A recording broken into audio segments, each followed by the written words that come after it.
When I walked into the dealership this morning, they told me we had a CBR. Not what I was expecting, but I'm excited about it.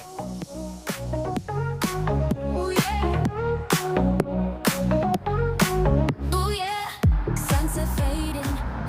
All right, so let's dive a little bit into it. We've got a 2025 Honda CBR650R here with us, and this bike is exceeding all expectations. When you think about a 650, typically you think slower bike, better to begin on for a lot of people. If you're not looking for an aggressive amount of power or anything like that, this is going to be the bike to choose over a 600. And some people also are like, well, how does that make sense? This is a 650 versus 600. Wouldn't the 650 be faster?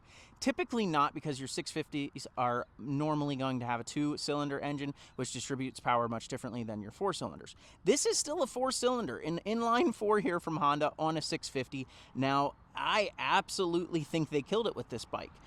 There's some new things that they've got going on, some of the old school stuff that Honda's always been great at, and I want to dive a little bit more into it. So one of the big things is, I was mentioning the power on this bike. It is an inline 4, and you're going to be creating about 94 horsepower on this bike.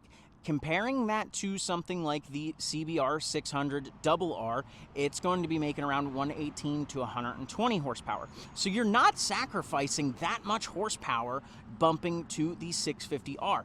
The best part about all that is you're saving over $2,000 at MSRP on this bike compared to the RR. So if you're coming in and not wanting to drop 12, 13 grand on a sport bike, you can save yourself some money and still get something that is extremely, extremely well built for performance and comfort. It is kind of the best of both worlds in this thing, and I absolutely love that Honda has made something like this, because a lot of the competitors aren't doing this. Their 650s are going to be fairly standard 650s. This is like, I hate to compare it to Suzuki. It's like Gixxer, their 750, right? People loved their 750 because it still had a lot of power delivery to it. This kind of reminds me of that, but in a much better quality bike. Honda is at the top of the game when it comes to reliability.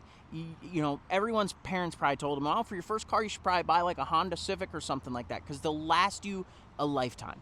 That is just the incredible value that you're going to get out of these Hondas. The one new thing that I'm still up in the air on is going to be the E-clutch. So Honda's new E-clutch on this bike essentially allows for you to have an automatic bike. Now, there's still a clutch over here. You can still ride manually. You can pull in the clutch, shift your gears how you want to shift them, and that will turn off the manual. You'll override the manual option essentially at that point. I don't know how I feel about that. To me, traditional rider, it's just, I feel kind of gross riding manually. I feel like you're less of one with the bike in a cliche way, I guess, that you're not controlling the shifting on this. I understand that manual cars, manual bikes is going to be a thing eventually, right? And it's becoming more and more of a common thing, and the technology in it is outstanding.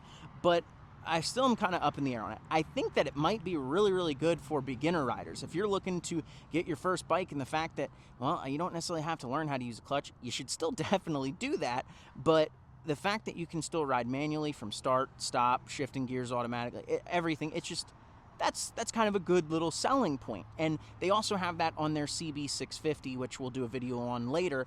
But I think that it's good for some people, and other people are going to hate it, and they're going to be like, I don't want that at all.